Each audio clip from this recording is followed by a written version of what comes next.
안녕하세요 여러분. 오늘은 북한 사회의 변화와 남북 관계의 변화에 대해서 같이 공부해 보겠습니다.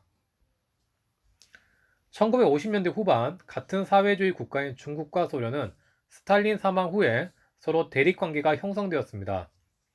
이에 북한은 그동안의 중국, 소련에 의한 의존도를 줄이고 독자적인 외교를 추진하면서 주체 사상을 내세웠습니다. 여기에서 말하는 주체 사상이랑 사상, 경제, 국방 등 모든 분야에서 주체적이고 자주적인 태도를 강조하는 사상이었습니다. 하지만 여기에서 북한은 자주적인 국가로 나가기 위해서는 위대한 영도자가 계속 나라를 이끌어 나가는 것이 필요하다는 논리를 내세우면서 수령인 김일성의 권력을 절대화했습니다. 즉, 김일성의 독재 권력이 강화된 것입니다.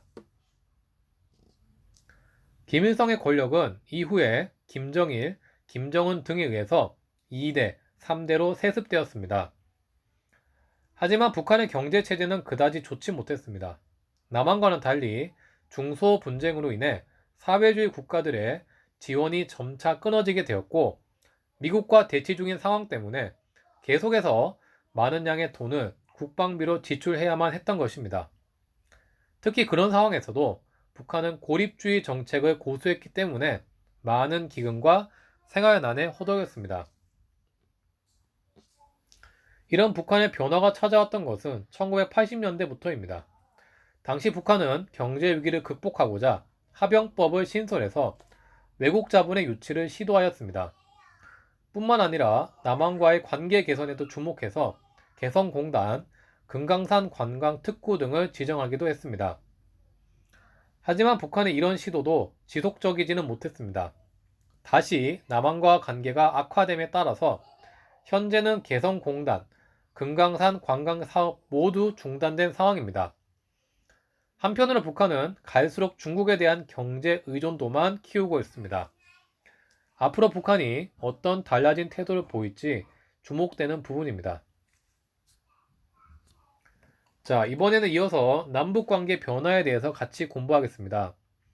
한국전쟁 이후에 남북 간의 적대 관계는 더욱 심해져 왔습니다. 이승만 정부 때뿐만 아니라 박정희 정부 때도 마찬가지였습니다. 하지만 이런 상황은 1970년대가 되었을 때 점차 바뀌게 되었습니다.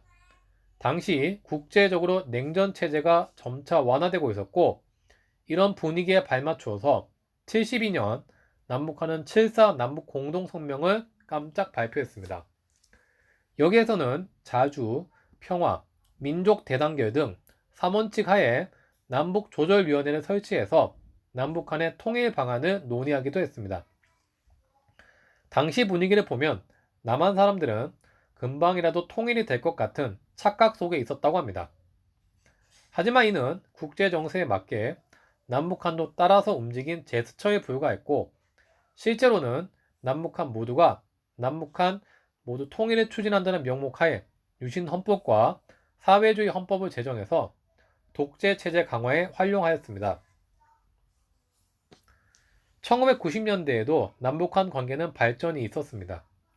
91년 남한과 북한은 남북 기본 합의서를 채택해서 서로의 체제를 인정하기로 했고, 그에 남북한 모두 유엔에 동시 가입했던 것입니다.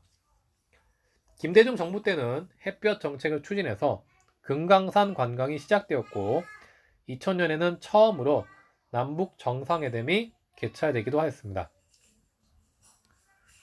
네, 이렇게 오늘은 북한 사회의 변화와 남북한 관계의 변화에 대해서 살펴보았습니다. 오늘 공부한 북한의 특징을 잘 기억하시기 바라면서 오늘 수업한 내용 모두 마치도록 하겠습니다. 다음 시간에 뵙도록 하겠습니다. 수고하셨습니다.